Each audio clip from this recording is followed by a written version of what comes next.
The room looks ordinary from the outside. A lamp left on, a glass of water that no one drank, your phone face down on the table, as if it has finally learned how to stay quiet. But inside you, something is still waiting. Not for a message exactly, not even for a person in the simple sense. You are waiting for the version of yourself that existed before you learned how to put your own life on pause for someone else's timing. That is the strange part. Being emotionally put on hold does not always feel dramatic. Sometimes it feels like patience. Sometimes it even looks like maturity. You tell yourself to give it time. You tell yourself not to rush. You tell yourself that real connection should not be forced. And all of that can be true. But somewhere underneath those reasonable thoughts, another truth is living quietly in your body. You have been waiting in a room that keeps getting smaller. You check the phone without meaning to. You look at the screen, then look away, then look again, as if the answer might appear if you stare long enough. A deleted message, a half-written reply, a thread of conversation that used to feel warm, and now feels like a corridor with the lights off. This is how emotional suspension works. It does not just delay contact, it delays your nervous system. It keeps a part of you hovering in the doorway, unable to fully enter your own life.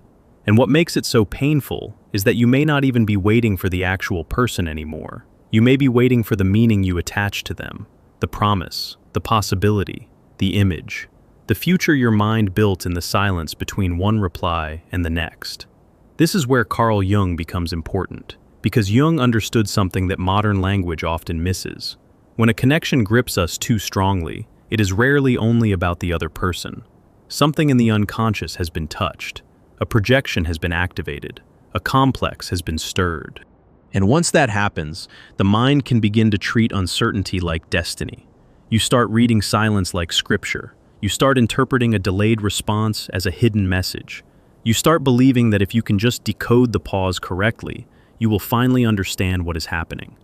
But the silence is not only about them. It is also about the part of you that has learned to disappear whenever love becomes uncertain.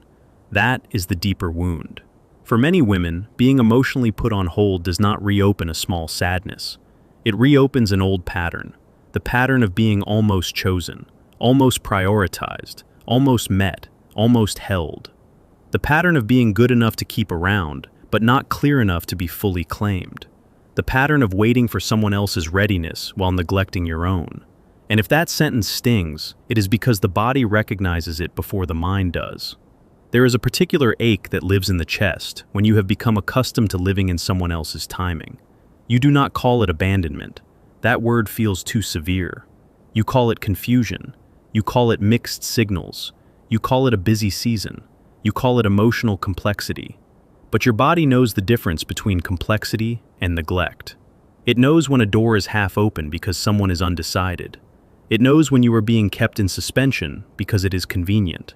It knows when your tenderness has been placed on a shelf. This is where the persona enters the story. Jung used the word persona for the social mask, the face we present to the world, the role we learn to inhabit in order to be accepted. In relationships, a woman can build a persona around being understanding, calm, patient, low maintenance, forgiving, and emotionally wise. On the surface, these are beautiful qualities, but when they harden into a role, they can become a cage, because then you are not simply loving, you are performing the kind of woman who can tolerate almost anything. You become the one who waits without complaint, the one who makes excuses, the one who interprets distance generously, the one who tells herself that asking for clarity would be too much. And slowly, without noticing, your persona begins to protect the very pattern that is hurting you. You may even feel proud of how composed you are. You may think, I am not chasing, I am not begging, I am not making a scene. And that can sound like strength. Sometimes it is. But sometimes it is also a strategy for surviving disappointment without having to admit how much you want to be chosen.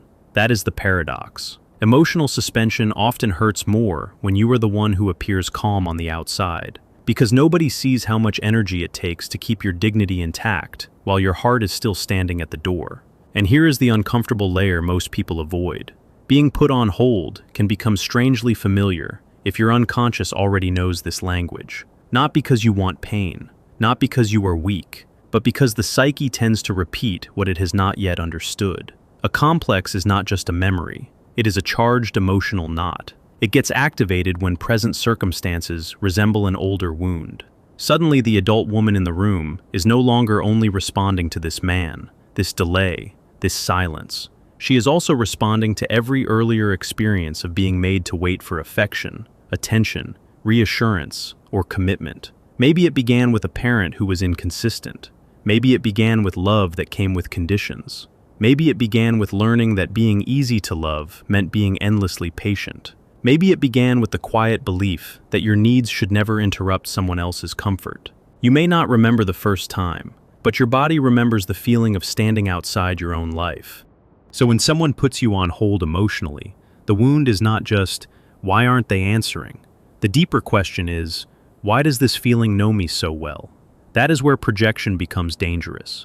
Projection is what happens when we place inner material onto another person, and then relate to the projection as if it were the whole truth. We do this all the time. We project our longing, our hope, our ideal, our fear. We may look at someone and see not only who they are, but who we need them to be in order to feel safe, special, or complete. In romantic uncertainty, projection can make absence feel charged with meaning. A simple delay becomes proof of hidden depth. A vague message becomes proof of emotional conflict. A lack of action becomes proof of suppressed feeling. Sometimes there is feeling there, of course.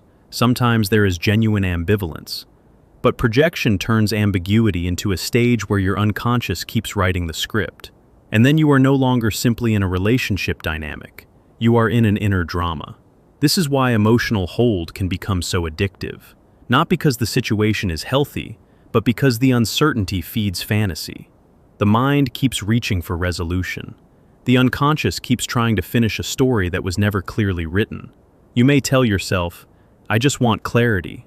But what you may really want is relief from the suspension, relief from the waiting, relief from the part of you that keeps checking whether you matter. And this is where the ego enters. The ego wants certainty because uncertainty threatens identity. When someone important goes quiet, the ego does not only ask, what do they feel? It asks, what does this say about me? It begins to measure worth through reaction. It begins to scan for signs. It begins to treat every small shift as evidence of value or rejection. This is why emotional hold can become so destabilizing. It does not merely delay love. It destabilizes self-trust. You start to wonder whether you misread everything. You start to question your intuition. You start to doubt whether your needs are too much. You start to shrink around the silence, as if your own presence might be the problem. But the problem is not that you feel deeply. The problem is that somewhere along the way, you learn to make your emotional reality negotiable. And that is a painful lesson to unlearn. Because once you have lived long enough in the role of the patient woman, the available woman, the understanding woman, it can feel almost sinful to stop waiting. You may feel guilty for wanting more. You may feel dramatic for wanting clarity. You may feel harsh for deciding that ambiguity is no longer enough. That guilt is not always conscience. Sometimes it is conditioning. The psyche resists change even when change is healthy. When you begin to step out of the old role protests. It says, but this is who you are. It says, be nice. It says, don't ask for too much. It says, if you stay soft enough, maybe the connection will finally become what you hoped. And yet, softness without self-respect is not love. It is self-erasure wearing a gentle face. This is why the return to the self matters so much here. In Jungian language, the self is not the ego's wish. It is the deeper center of the personality, the organizing principle that pulls us toward wholeness. When you are emotionally put on hold for too long, a part of you begins to sense that your life is being organized around someone else's indecision. The self does not like that. The self wants movement toward truth, even if truth is disappointing. Truth may sound like this. They are not available in the way you hoped. Truth may sound like this. The connection may be real, but the capacity is not there. Truth may sound like this. You can care without waiting. Truth may sound like this. Longing is not the same as reciprocity. That last sentence can be hard to absorb because longing is powerful. It can make a person feel chosen by intensity alone. But intensity is not commitment. Feeling is not structure. Attraction is not readiness. And this is where many women become trapped. They mistake emotional charge for emotional availability. They mistake the heat of uncertainty for depth. They mistake the ache of wanting for the proof of destiny. But Jung would ask something more honest. What in you is being constellated by this person? What inner image have they awakened? What old emotional pattern has found a new face?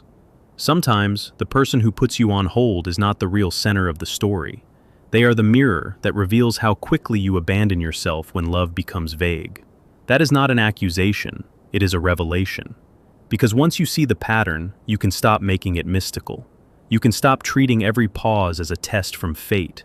You can stop asking, how do I get them to choose me? And begin asking, why did I become so willing to wait for someone to become available to me? That shift is everything. It moves the focus from their behavior to your pattern, from their silence to your attachment, from their delay to your self-abandonment.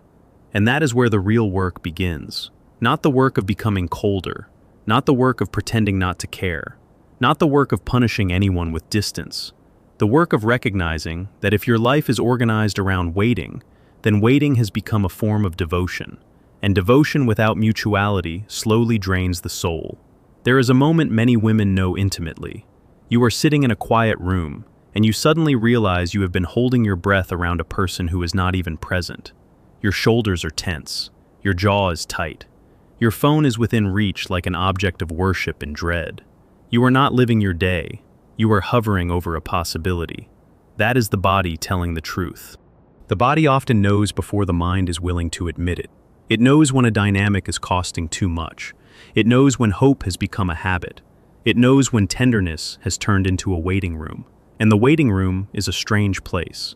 It looks civilized. No one is yelling. No one is openly cruel. No one is necessarily lying in obvious ways. But the atmosphere is heavy with unfinished emotional business.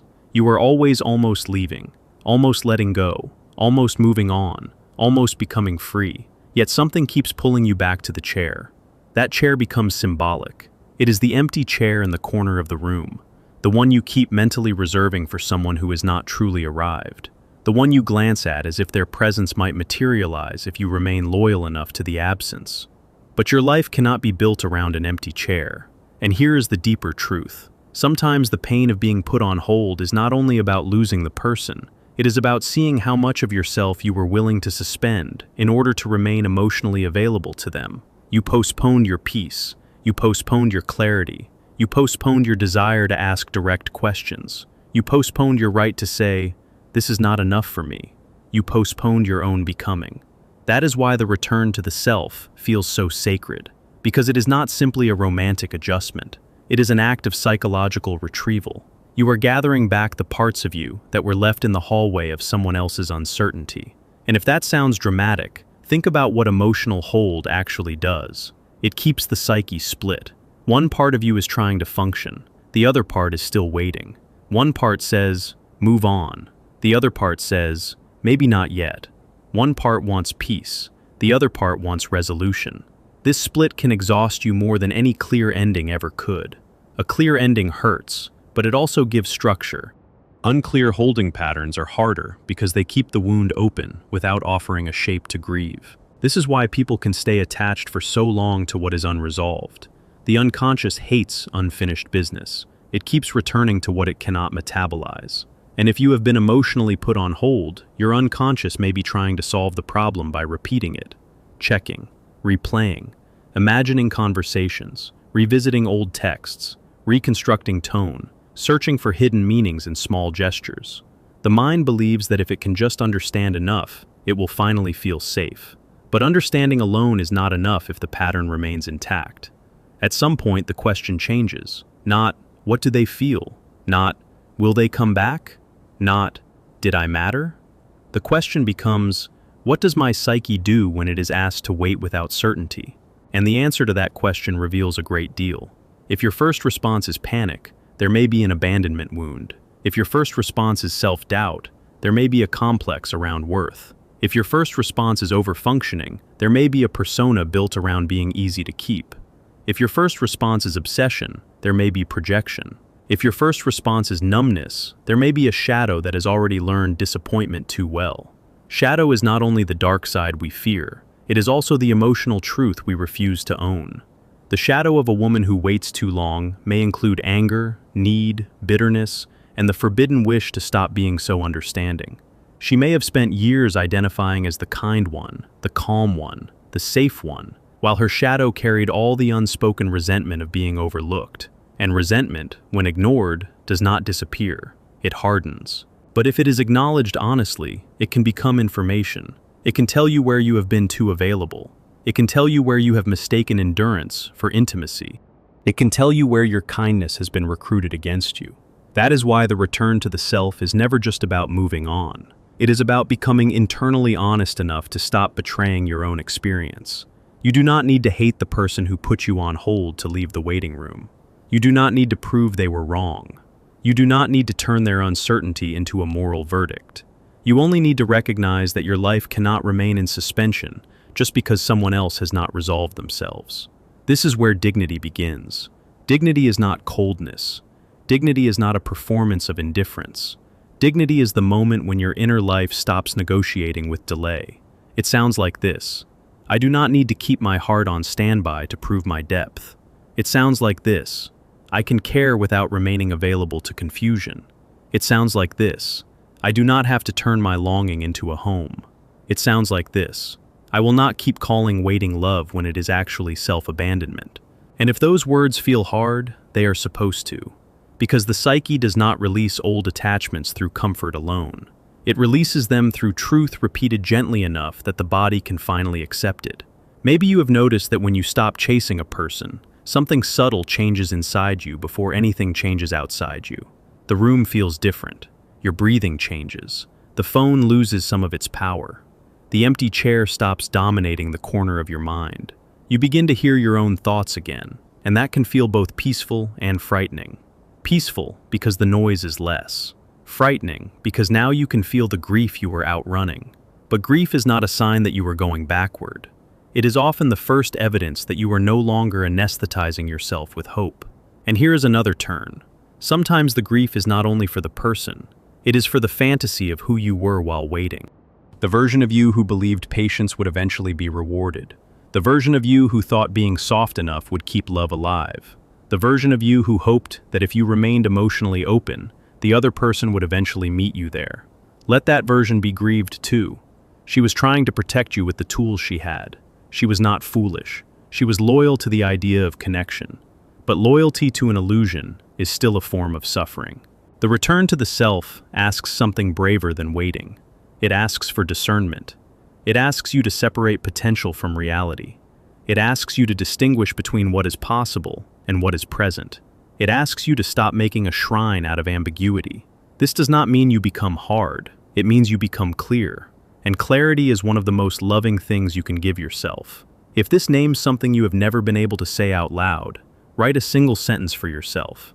I am done placing my life on hold for uncertainty. You do not have to post it. You do not have to say it to anyone else. But let the sentence exist somewhere in your world. Let it become a small boundary in language before it becomes a boundary in behavior. Because behavior follows recognition. The moment you truly see the pattern, you begin to interrupt it. You stop checking the phone as often. You stop translating absence into secret devotion. You stop romanticizing delay. You stop treating your own anxiety as evidence that the connection must be profound. You begin to notice that what feels profound is sometimes simply unresolved. And unresolved is not the same as meaningful. Meaning can exist, yes. A connection can matter deeply and still not be sustainable. It can awaken something real and still not be right for your life. It can teach you something without being your destination. That is a hard lesson, but a liberating one. Because once the unconscious is no longer running the show, you can relate to the experience with more maturity. You can say, "This mattered to me, and that is enough to honor. But I do not need to keep bleeding into it to prove its importance." That is individuation in motion. Individuation is not becoming perfect. It is becoming more yourself, more whole, more able to hold complexity without losing your center, more willing to let reality be reality, even when reality does not flatter your longing. And if you think about it, emotional hold is often a test of center, not a test from the other person, but from life itself. It asks, will you disappear into the pause, or will you remain present to your own becoming? Will you keep your identity suspended in someone else's undecision, or will you reclaim the part of you that knows how to live without being chosen in order to exist? That is the question beneath the question. Because the deepest pain was never only, why aren't they moving toward me? It was also, why did I move away from myself so easily? When you see that, something in the psyche softens, not because the hurt vanishes, it does not, but because the wound is finally being seen in its real shape, and what is seen clearly can begin to lose its power to control you.